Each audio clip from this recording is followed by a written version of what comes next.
Hello dear learners, कैसे हैं आप सब। आई होप आप सब लोग बढ़िया होंगे, मज़े में होंगे। लास्ट वीडियो में हमने बात करी थी कुमाऊं यूनिवर्सिटी के बीएड सेमेस्टर 3 के एनवायरमेंटल एजुकेशन की, और जहाँ पर हमने बात करी थी ओशंस की, यानी कि एनवायरमेंटल जो डिग्रेडेशन हो रहा है या जो क्लाइमेटिक चेंजेस हैं उनका ओशन पे क्या इफेक्ट पड़ रहा है। और आज का जो हमारा टॉपिक है अगेन वो यूनिट 2 है, और वो है consequences of climate change on glaciers. So इस पूरे वीडियो को लास्ट तक देखिएगा ताकि आपको एक कॉन्सेप्ट अच्छे से क्लियर हो पाए। अगर आप चैनल पे नए हैं, पहली बार आए हैं, तो चैनल को प्लीज़ सब्सक्राइब करिएगा। वीडियो अच्छा लगा हो तो वीडियो को लाइक भी करें और अपने फ्रेंड्स के साथ शेयर भी करें। सो अगर हम बात करें कॉन्सिक्वेंसेज की जो क्लाइमेट चेंज हो रहा है, क्लाइमेटिक चेंजेस हो रहे हैं अर्थ में, या आप कह सकते हैं पॉल्यूशन जो बढ़ गया है, ग्लोबल वार्मिंग हो रही है, उसका अल्टीमेट जो इफेक्ट है ग्लेशियर्स पे क्या पड़ रहा है। तो यहाँ पर कुछ पॉइंट्स हैं। पहला पॉइंट है ग्लेशियर्स आर श्रिंकिंग। तो जो ग्लेशियर्स हैं वो क्या है, सिकुड़ रहे हैं। अर्थ में जो 99% ग्लेशियर्स हैं वो मिलते हैं पोलर रीजन में। और आप सभी को पता है कि कहीं ना कहीं जो ये ग्लेशियर्स हैं वो हमारी लाइफ को, यानी कि एज जो भी लिविंग ऑर्गेनिजम्स हैं, चाहे अर्थ पे हम लोग हों या फिर वो एक्वेटिक एनिमल्स हो, कोई भी हो, एक्स वाई जेड, या फिर अर्थ का क्लाइमेट हो, उसको कहीं ना कहीं उस पर इम्पैक्ट डालते हैं। एंड ये जो क्लाइमेटिक चेंजेस हो रहे हैं इससे ऑब्वियसली ग्लेशियर्स पे भी इम्पैक्ट पड़ रहा है। तो ग्लेशियर श्रिंक हो रहे हैं। श्रिंक का मतलब कि वो सिकुड़ रहे हैं। It has been found that 87% of glacier around the Antarctic Peninsula are receding. Receding का मतलब कि वो जिस जगह पे थे वहाँ से वो पीछे हो गए। यानी कि जैसे आप कई बार रिपोर्ट्स पढ़ते होंगे कि हिमालयन जो रीजन्स हैं या हिमालय जो है वो क्या हो रहा है, सिकुड़ रहा है। यानी पहले जहाँ पर ग्लेशियर्स होते थे वो जगह अब खाली हो चुकी है, थोड़ा सा और ग्लेशियर्स जो है पीछे की तरफ बढ़ गए हैं। तो यहाँ पे यही चीज़ है, receding. Some workers have found evidence of glacier recession and measurable sea level contribution. तो क्योंकि ग्लेशियर्स ऑब्वियसली अगर पिघलेंगे तो जो सी लेवल है वो भी क्या हो जाएगा, बढ़ जाएगा। और ये थ्रू आउट द जो नॉर्दर्न अंटार्कटिक पेनिनसुला है, यानी कि जो पोलर रीजन्स हैं वहाँ पे ये चीज़ हो रही है। Land terminating glaciers in this region are shrinking. तो लैंड टर्मिनेटिंग ग्लेशियर्स कौन से होते हैं? ये जो लैंड टर्मिनेटिंग ग्लेशियर्स होते हैं ये ऐसे ग्लेशियर्स होते हैं जो कि जनरली जो माउंटेन रीजन होती है लैंड पे होते हैं। यानी ये जैसे आप अगर हिमालयन रीजन में जाएंगे तो वहाँ पे जो ग्लेशियर्स हैं वो लैंड टर्मिनेटिंग है, क्योंकि वो लैंड के ऊपर है, यानी ज़मीन के ऊपर है। अगर बात करी जाए ऐसे ग्लेशियर्स की, तो यहाँ पे इनके केस में क्या होता है, जो टेम्परेचर होता है या प्रेसिपिटेशन होता है वो डायरेक्ट इम्पैक्ट डालता है। यानी कि अगर गर्मी बढ़ेगी तो ये ग्लेशियर्स जल्दी पिघलेंगे। सिमिलर वे में अगर नॉर्मल टेम्परेचर होता है तो फिर ये क्या करते हैं, लॉन्ग लास्टिंग रहेंगे, यानी थोड़ा और ज़्यादा टाइम तक ये चीज़ें रहेंगी। लेकिन अगर बात करी जाए उन ग्लेशियर्स की जो कि मराइन टर्मिनेटिंग होते हैं, या फिर आप कह सकते हैं कि सी में होते हैं, कि पोलर रीजन है उसके आसपास, जैसे कि आपने टाइटैनिक मूवी देखी होगी, उसमें भी जो टाइटैनिक था वो किससे टकराया था, वो आइसबर्ग से टकराया था। और ये आइसबर्ग्स क्या होते हैं, ये उन्हीं ग्लेशियर्स के टूटे हुए टुकड़े होते हैं जो कि समुद्र में जो है वो बहते रहते हैं। तो इन पे क्या होता है कि जो टेम्परेचर होता है उसका उतना ज़्यादा इम्पैक्ट नहीं पड़ रहा होता, क्योंकि अल्टीमेटली सी के ऊपर उस चीज़ का इम्पैक्ट बहुत देर में पड़ेगा, जो टेम्परेचर सडन राइज या फॉल होगा।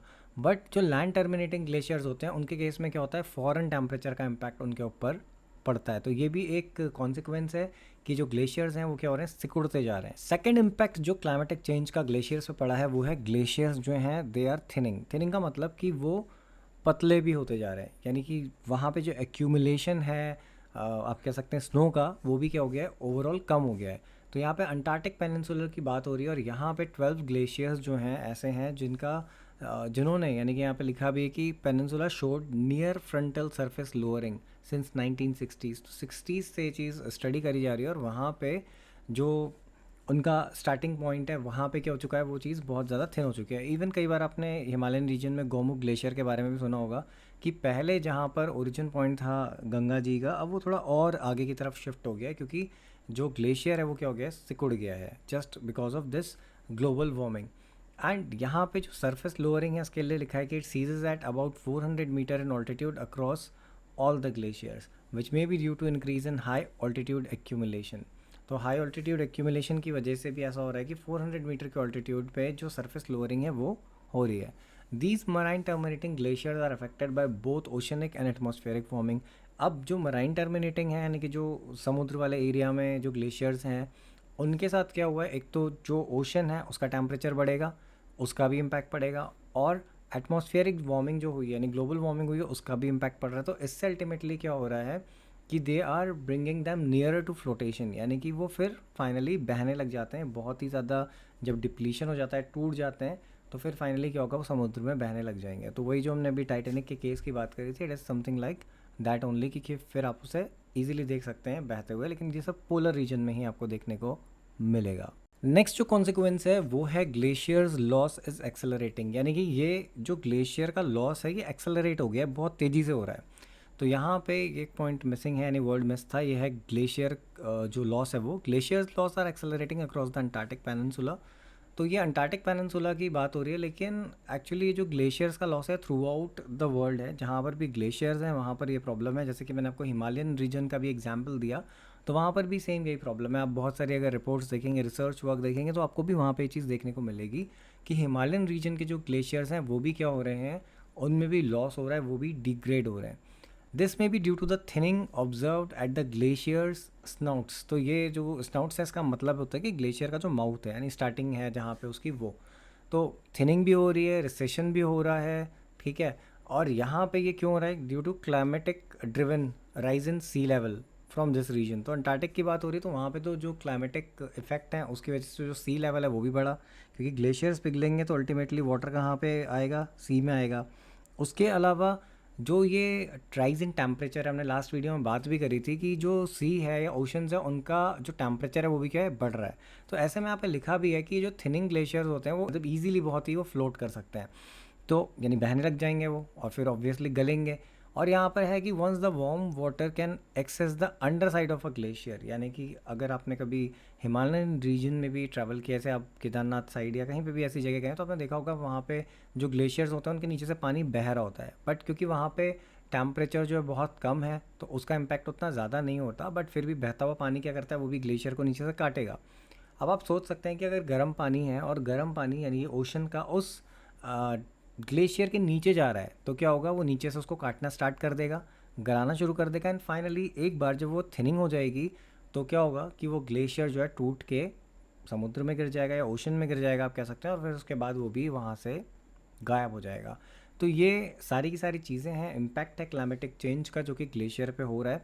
अब एग्ज़ाम में लिखने के लिए आपके पास पॉइंट है, और ये पॉइंट वैसे सारे के सारे सेम है, क्योंकि इनको सुनने के बाद, पढ़ने के बाद, देखने के बाद आपको यही लग रहा होगा कि भाई ये पॉइंट्स तो सारे के सारे सेम है, बट इनमें थोड़ा सा डिफ्रेंसिएशन है। जैसे कि ग्लेशियर्स आर श्रिंकिंग की अगर बात करी जाए, इसका मतलब है ग्लेशियर्स जो है सिकुड़ रहे हैं, उनका जो एरिया है वो क्या हो गया है, कम हो गया है। अगर हम बात करें ग्लेशियर्स आर थिनिंग, तो इसका सिंपल सा मतलब है कि उनकी जो थिकनेस है वो कम हो गई है। पहले सपोज़ अगर वो क्या नाम है 400 मीटर के होंगे, तो उसके बाद वो घट के अब क्या हो गए हैं, 100 मीटर के हो चुके हैं, यानी कि उनकी जो आप कह सकते हैं कि डेप्थ है या फिर उनकी मोटाई जिसे आप शॉर्ट कह सकते हैं, वो चीज़ क्या हो गई है, कम हो गई है ड्यू टू क्लाइमेटिक चेंजेस। और अगर बात करें हम तीसरे पॉइंट की जिसमें है ग्लेशियर्स लॉस इज एक्सेलरेटिंग, तो इसका एक सिंपल सा मतलब है कि ये जो लॉस है, यानी कि जो ग्लेशियर्स पतले होते जा रहे हैं, ग्लेशियर्स जो है सिकुड़ते जा रहे हैं, ये बहुत तेज़ी से हो रहा है। तो ये 3 पॉइंट्स हैं जिनका आप यूज़ कर सकते हैं एग्ज़ाम में और एक्सपेंड कर सकते हैं कंटेंट को। रेस्ट और इससे रिलेटेड जो भी मटेरियल मुझे मिलता है मैं बहुत जल्दी उसे पोस्ट करूँगा, साथ ही साथ पीडीएफ का लिंक भी आपको डिस्क्रिप्शन में दे दूँगा अगर मैं एक नई पीडीएफ क्रिएट करता हूँ। सो आई होप ये वीडियो आपको अच्छा लगा होगा, इन्फॉर्मेशन जो भी दी गई आपको समझ में आई होगी। वीडियो अच्छा लगा तो वीडियो को लाइक करना ना भूलें, अपने फ्रेंड्स के साथ शेयर करें, क्योंकि शेयर करने से नॉलेज बढ़ती है। Thanks for watching the video.